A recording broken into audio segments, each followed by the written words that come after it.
Hello, everybody. Happy Saturday. I just had to quickly run over and turn off my heater. Okay, so welcome. Hello, I'm Jodie from JPS Advisors, and I'll give you a quick little rundown on me. So I've worked in the education and care sector for close to 35 years, and I've specialised in governance and leadership. I've been a centre manager, a regional manager, a trainer, a governance advisor, so a whole range of things. So I'm bringing my knowledge here, and we have migrated these lives over from Facebook in the last couple of weeks. So you may have seen me on through the week playing around with Facebook, with YouTube, making sure that I get all the technology right, which we all know is not my strongest point. So I am getting my head around YouTube and those sorts of things. So we're going to start today with our acknowledgement to country. So I would like to acknowledge the traditional owners of the land and their elders past, present and emerging. So thank you.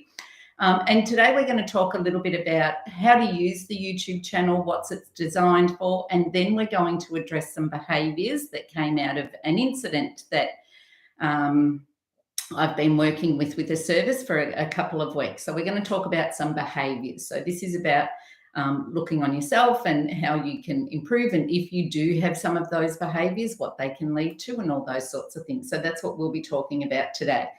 Now, a little bit more about me, just for a second. I design a whole range of training presentations. I also work with Ella, Early Learning Associations Australia. I've worked with many committees, many approved providers, many businesses, and now many family daycare educators that are running their own business from their own home. So I bring a lot to you guys, and you guys give me a lot. So thank you. So today we are talking about, all right, the purpose of the YouTube channel. So one of the things that I am really committed most to is to making sure that educators can access free resources and free information that does help them on their self-directed learning. And you'll hear me talk a lot about self-directed learning and what that looks like.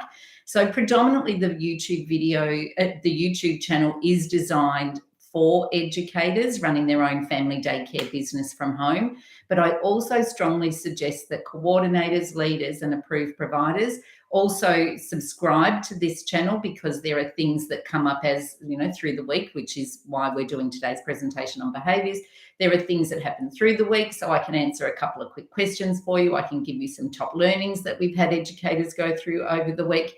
And it's also a really good tool if you are in a leadership position to point out to educators. So you can, if you are out visiting and monitoring educators, now remember the role of a coordinator is to make sure the legislation is being implemented across the service, and to support, train, monitor and mentor the educators that are registered with the service of which you're employed. So that's your role, and the approved provider's role is absolutely everything else, to make sure that everything happens and to make sure that there are really sound governance processes and systems in place to make sure that everybody's doing what everybody does. And everybody has a different interpretation of what governance is, but simply put, it is all the processes and systems that are in place. Some of those processes and systems are sort of put on you by the service provider that you're registered with, and some of those systems and processes are your own as educators. They're your own processes and systems. You may have a system or a process around, I don't know, all families have to use the back entrance, or all families have to be there by 9 o'clock, or all families have to put their bag in a particular situation, or families have to do this and that. So there's a range of processes and systems that go from the approved provider to the coordinators, to you, and to those. So that, and then you to your families and how you operate your business.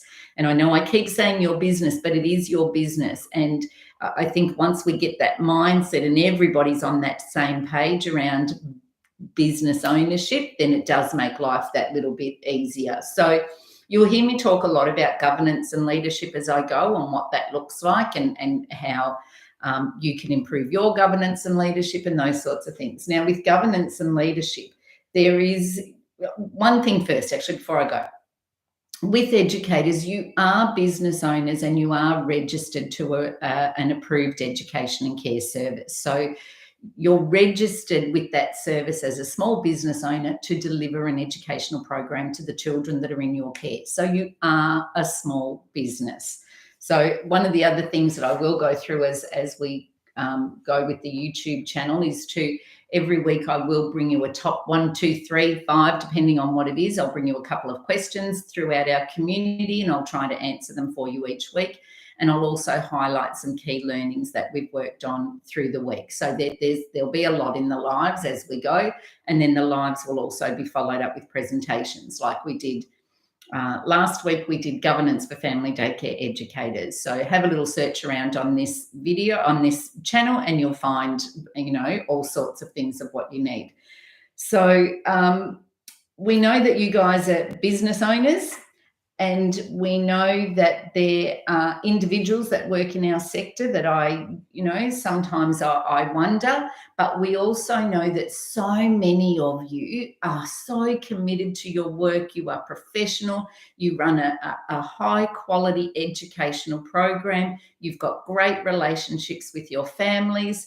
It's just, you've got your processes in place. You are doing a wonderful job. And I am working on the road safety project. I meet a lot of educators doing what I do here every week. I meet a lot of educators, and I know that some of you take it as seriously as you should, and you are so committed to your business and growing your business and making sure that your reputation remains intact. So you are very committed. So it's for you guys that I put this together so that you can access this information. If you are new starting out in family daycare, this channel is an excellent resource for you guys to get your head around what are the regulations, what is the framework, how do I do my costings, how do I set my rates, how do I renegotiate with service providers? So there's a range of information here. So depending on where you are in your family daycare educated journey, and I know we've got people from overseas with our American counterparts. Some of those relate to what we do here. So we know we've got some followers in our groups, and we've got some conversations going on with overseas also. So this YouTube channel is actually beneficial to anybody running a childcare business from their home, whatever that looks like for them. So we also know that any business, regardless of what it is, whether you're running a dress shop or whether you're running an online learning business, you're running your family daycare business, we know that you have to be committed to that business in order to make it work. Otherwise, you wouldn't do it as well as you do. And we know that the educators that we see that have that commitment to their business and realize some of those business processes that need to go behind it, and have got the self-reflection ability going on, we know that they are the ones that continue to improve, and we know that they are the ones that have the better reputations in the sector. We also know that, and this is why I advocate for coordinators to subscribe to this and know what's going on, we also know that educators that get to that stage and can operate at that level autonomously, we know that they are the ones, and they will always say it, that they are supported by their leadership team. So we want to move, ideally, we don't want coordinators being coming in and saying, right, you must do, you have to do, you got to do, you got to do this, you got to do that. So we don't want that. We really want educators to be engaged. We want educators to be motivated. So if you are a leader, these are some of these strategies will help you too. And as an educator, some of these strategies that I give you today will also help you as far as your reflection goes, and ultimately your self-awareness, and how some of your behaviours may actually be affecting your business. And it could be affecting your business in the sense that you're not getting future enrolments, or it could be affecting your business in the sense that you may lose your registration with the service that you're currently registered with, those sorts of things. So I had an experience over the past fortnight that kind of sat with me a little bit and made me ask a couple of questions.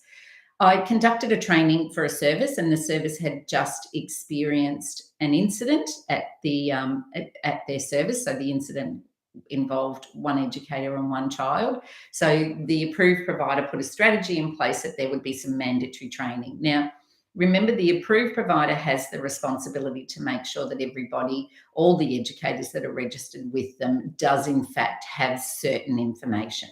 So often the approved providers will schedule me to come and speak with all of their educators that are registered with them, and it's on that one topic. Now, in this particular incidence, we had probably around, I'm going to say 10 educators were meant to attend that personalised training for that service.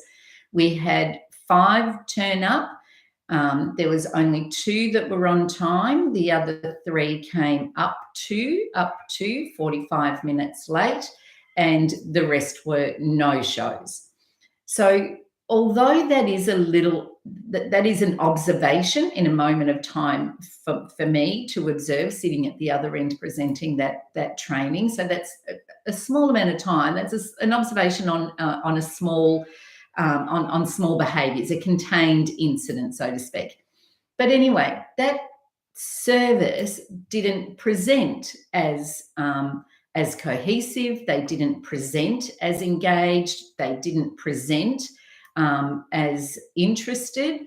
And one of them even had their feet up on the camera. So all I could see was a pair of bare feet too, because it was after hours and it wasn't home. So all I could see was a set of feet on one of the screens of the participants. So it was, it was a little bit confronting for me to be doing a training and seeing somebody's feet. There were 2 that had their videos turned off, so they could have been gone and made coffee for all I know.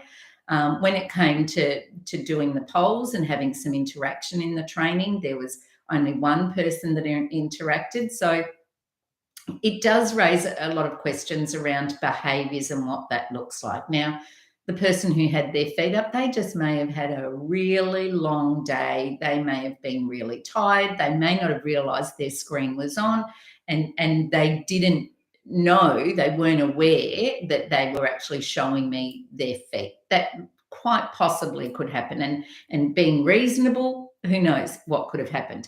The people that turned up late, who knows? Maybe something happened at home. Maybe they were frying food, trying to rush, getting ready for the training, and they burnt their food, and therefore they were running late because they had to deal with that. Or maybe, I don't know, who knows what happens at home sometimes. Maybe they got a phone call from one of their relatives and, they were talking and, oh my God, the time, So things happen. We all know that. So we've got to look at, and I want to look at, some of the common behaviours that we see. Now, when I speak with leaders about common behaviours, I talk to them in a very different way that I'm going to talk to you today. So I'm going to ask you the question, when we raise some of these behaviours, are these the behaviours that you may be showing? Are these some of the behaviours that you may be displaying?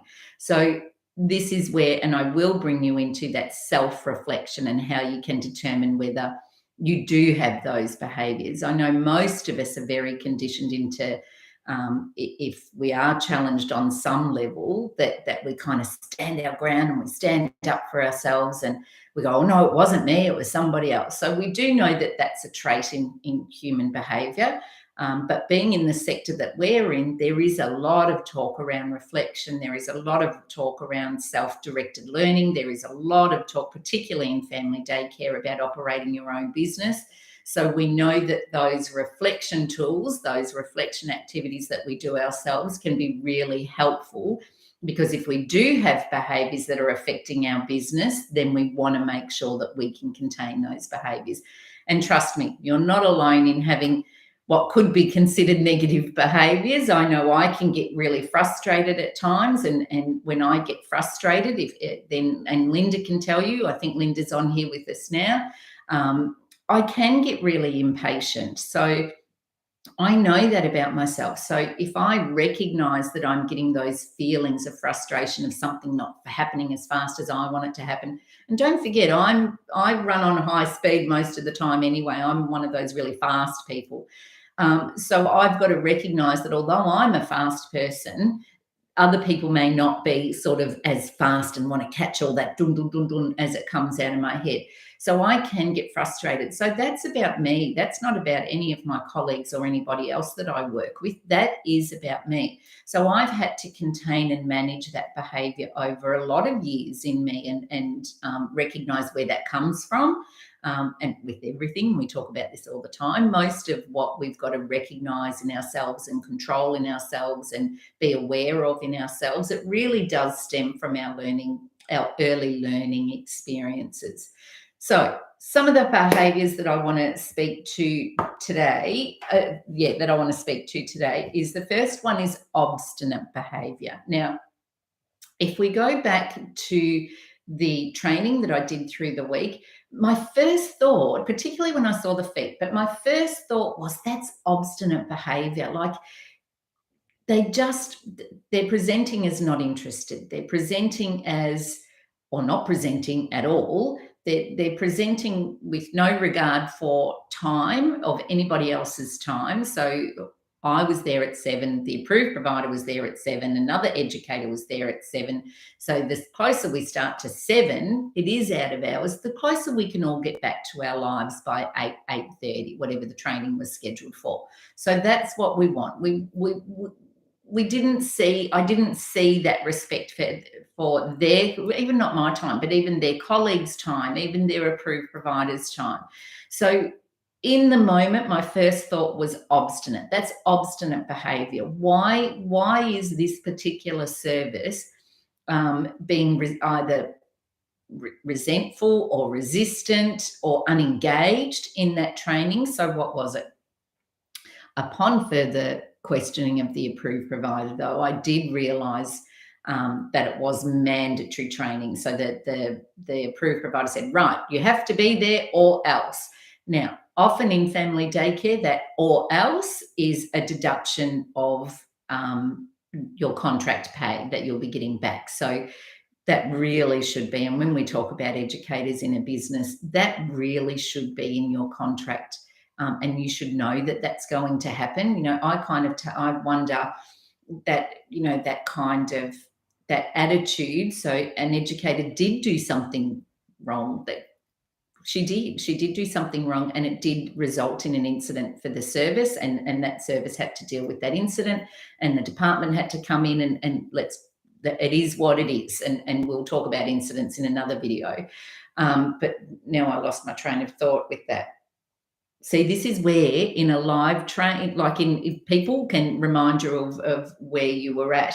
So anyway, going back to the obstinate behaviour. So that was, why were they? And it was mandated. Now, I know. And so the primary school attitude, it's like that, right? If everybody didn't put the blocks away today, then we're going to all stay in for lunchtime, and everybody's going to be punished because one person didn't put the blocks away. So we want to sort of lose that. Way of thinking. So some of the obstinance that I observed when I was conducting that training stemmed from, I don't want to be here. I didn't do the incident. It wasn't me that did it. I don't even transport children yet. Here am I. If I want to get my full pay this week, then I've got to turn up to this. I don't want to be here. So there's a level of resistance that comes from that strategy. So moving forward, what we want educators to be engaged. We want educators to recognise learnings that they need in themselves. And if coordinators do, or leaders do, or approved providers do, need to direct educators' learning to somewhere, then they can do that, so the educator can do it. Now, having said all of that, though, sometimes you do have to do training. We all know that. We all have to maintain our first aid. We all have to maintain our CPRs, our food handling. So we know that there is a level of training that we have to do, like it or lump it. And those type of trainings, you tend to turn up willingly because you know you have to do it. So we're not seeing that obstinate behaviour. You know you have to have a first aid certificate, so you just go and do your first aid certificate. So we don't see it there. Now, reflecting on your own obstinate, if you have that resistant behaviour that can be perceived as or present as obstinance, if you do have that, then that's about you recognising where that comes from. Where does that come from? Is it because I was told to just turn up to this training and I don't want to be there? Is it because of the timing? I've had the worst week on earth this week. I'm just too tired for this right now. You may have been the educator that was involved in the incident, so you don't want to attend that training because you may be embarrassed that something went wrong in your business. There's a whole range of reasons why people may do that. So and you'll hear me say this a couple of times today. So listen to yourself, reflect on what you're hearing in your own head, and reflect on your conversations that you're having, like with your partner, or everything. I don't want to go to this training. Why do I have to go to this? I can't believe that this happened and now I've got to go. So they're the kind of things that are affecting your behavior. And sometimes once you've ingrained that in your head, then you can present with obstinate behaviors. The other behaviour that we often see in family daycare, and I talk to coordinators, leaders, and approved providers about this all the time, and sometimes the risks that we have, is friendships. Now, it presents very differently in long daycare, in fact, a friendship, than it does in family daycare. And because you guys are so different to the way a centre operates, I see stronger relationships in family daycare. I observe stronger relationships in family daycare than centre-based. And I'm not saying one's better than the other. I'm not saying that. I'm just saying that there are different dynamics to the different service types. I've seen in family daycare that educators have provided education and care for children for 3 years, 5 years, whatever, and then eventually they end up being at like family celebrations.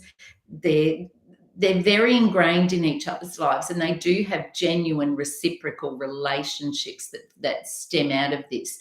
But we need to be mindful of the friendships that we are building, particularly in family daycare, because what often happens if that business relationship, and if you are accepting money for a service that you're providing to the families in your care, then it is a business relationship.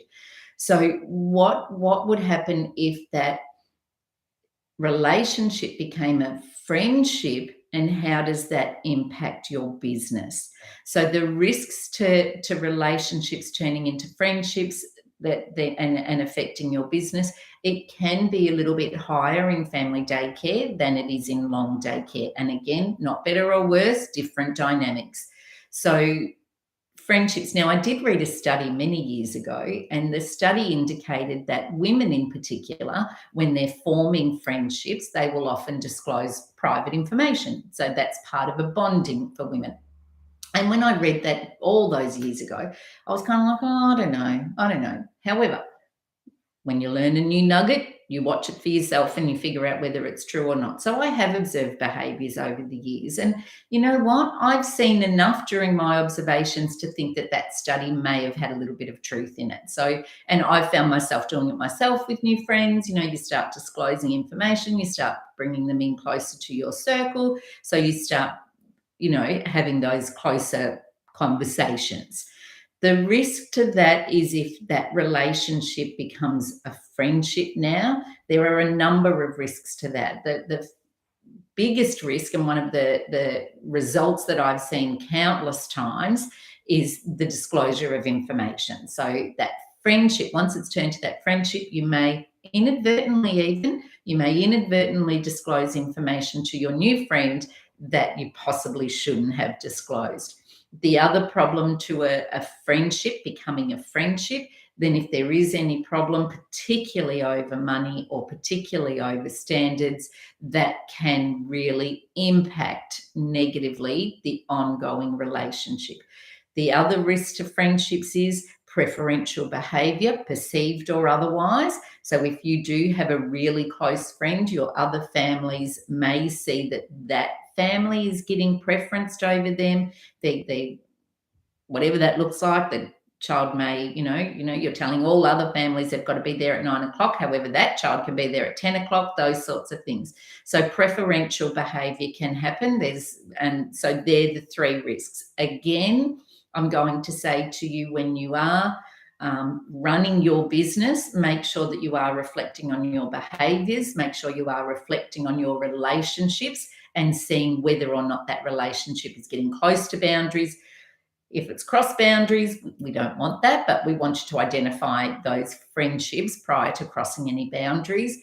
And while your working relationship is in place, making sure that those professional boundaries remain in place. And then once that professional relationship is gone, you can go, you can become best friends. You can tell each other anything. So they're the top two behaviors that I want to talk to you about today.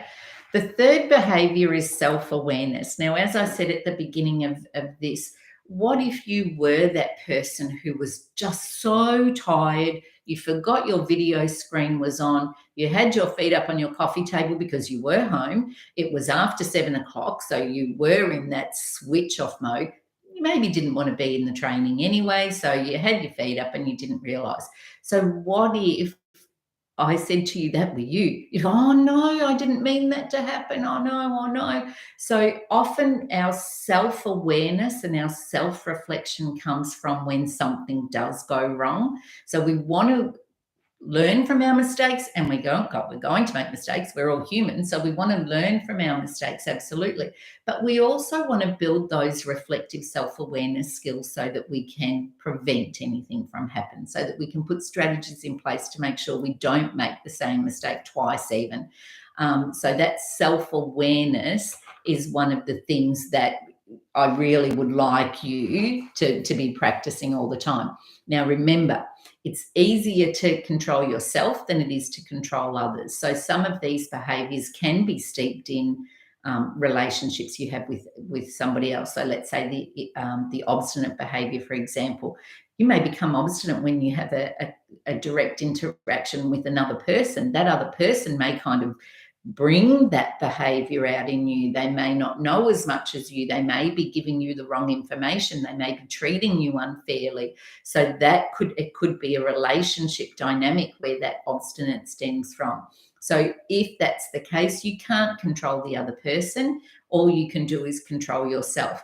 But that does give you an opportunity to raise that issue, that dynamic that's resulting from that dynamic. You can either raise that. The grievance procedure will tell us that we raise that with the person that's involved first. Then you can take that to your approved provider. And if you don't get any results, you can wait it out. That person may leave, or you always have an opportunity to move on to a new service provider. There are many service providers actually looking for educators at this point. There is a staff shortage right now, so that it is a good opportunity to look around and see what's around if you're unhappy with your service provider. Remember, as I said also earlier, educators that have better success in their home business do feel supported by their service, by the service that they're registered with. Okay. Oh, I think I've covered most of this. All right. So you can only control yourself. We know that. So by having that reflective ability to look at yourself, somebody said to me once many years ago, sometimes, and I say this all the time, some of those little nuggets, they just sit with you forever, and they can change the professional that you are, the professional that you're becoming. But somebody said to me years ago, imagine you've got your face up against the window and you're watching yourself work. What will you see? So that takes that perspective away. Well, what do I think about this? What do I feel about this even? So the reflection is, what do I see? So imagine yourself looking at yourself. You're looking through the window. What kind of business operator would you see? What kind of professional would you see? What kind of early childhood educator would you see? What is it that you can see in yourself? I know I can see, if I were to watch me through a window, I would know most likely by the end of the month, Jodie's going to get a little bit frustrated. So Jodie's got to prepare herself, because the end of the month, you've had your whole planning cycle. You've worked really hard to achieve the goals that you've set for the month.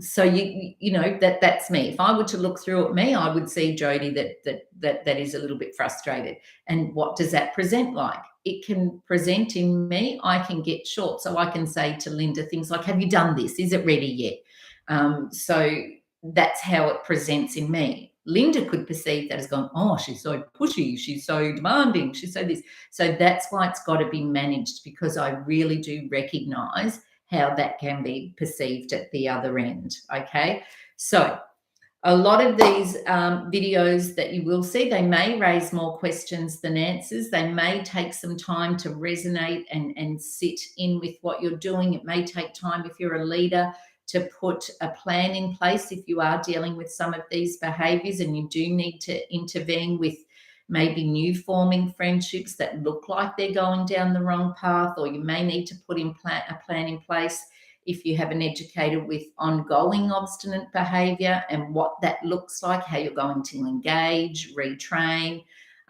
help them, all that sort of stuff. Or as a leader, you may need to go down that path where you need to deregister an educator, and that's a very uncomfortable place to be. And if you're the educator and you're facing deregistration, that's a dreadful place to be. So we don't want to be there at all. But there are some engagement strategies that you can use to help people identify those behaviours and, of course, change those behaviours as you go. So I will be putting up a new video through the week. It's Your Home, Your Business. So that's for family daycare educators that are operating their own home business. So that video is on here. Make sure you subscribe to this channel because that really does help keep the amount of free content that we can get available to you guys. That does make that possible. So make sure you do. Whatever you do to relax, whether that's walking, knitting, reading, whatever that is, you can also use that as a time to reflect and imagine yourself watching yourself through the window and looking at your own behaviours and how those behaviours can have an impact on your business as you go. All right, lovely to chat with you all. Have a wonderful weekend. I will quickly just pop down. I don't think comments come. No, I can't pop down. Because I am still learning YouTube, as you would be aware. Oh, good morning, Linda. I can see the notes. Oh, good morning, Linda. Yes, I do. So in future, if you want to pop any comments in here, we can answer questions as we go. Our top 3 questions of this week. So number 1 question was, I've just started out as a family daycare educator. I quit my job in a long daycare. I've been advertising for 2 months and I still don't have any enrollments. Now, Cherie, I'm pretty sure it was Cherie. Cherie, I know you said that you've already advertised on Facebook. You've already offered free sessions to families and you still haven't got any confirmed enrollments. That is a challenging place to be. And seeing as though you gave up your job, you now have little to no income. So that's a problem. So we need to address that. One of the things that I can do for that, there is a branding and marketing small training on here. I do, of course, have the Business of an Educator course, and we do have a branding and marketing guide. So there are some resources that I can help out with that. So I'll get those out to you this week. There's also, the other question was a car, which is the best 7-seater car that I can purchase for my family daycare business. Now, I know nothing about individual cars, so I'm not even going to pretend. But I do know that if you are going to purchase a car, that would be considered a capital expense for your education and care business. So how are you going to manage that expense? Do you need to borrow money from that, which means the business will need to pay you back? How long will it take to get that back? How much can you afford to pay? What happens if you lose an enrollment in that time that you're carrying that extra debt on your business? And so what that means for you as a business. So I can help you out with that. So I will get some information out to that person also. And nope, the third one does leave my mind for now. Never mind. And one of the biggest learnings we had this week was an educator who just through frustration went, oh my Lord, never again will I do this. The educator did do a home tour for a family, gave the family all of the required documentation, gave the family all of the required information. The family said, yes, I'm going to take this place. The educator then didn't follow through with the tour that was scheduled for the following day or couple of days. So turned away that potential client. and that was fine. The family that said, yes, I'll take it, yes, I'll take it, didn't commit, didn't pay any kind of bond or didn't pay anything like that. The other family was turned away. And then the first family that said yes said no. So now this educator is carrying a longer vacancy than what they should have. So that has an absolute impact on your bottom line, those sorts of things that happen to family daycare educators. So I will also get some information. Now, Linda and I were talking this week. We're going to put something together around the practical way of putting Facebook ads together, because it's not as easy as a lot of people like to lead us all to believe. So I'll put something together over the next couple of weeks around Facebook ads and how you can do that and how you can target your market, those sorts of things. But there is also information on this channel that you can access also. All right. Have a wonderful weekend, everybody. I will see you all back here next Saturday at 11 o'clock. Enjoy your week, and I'll bring you a couple of questions through the week and a new topic next week. See ya. Bye.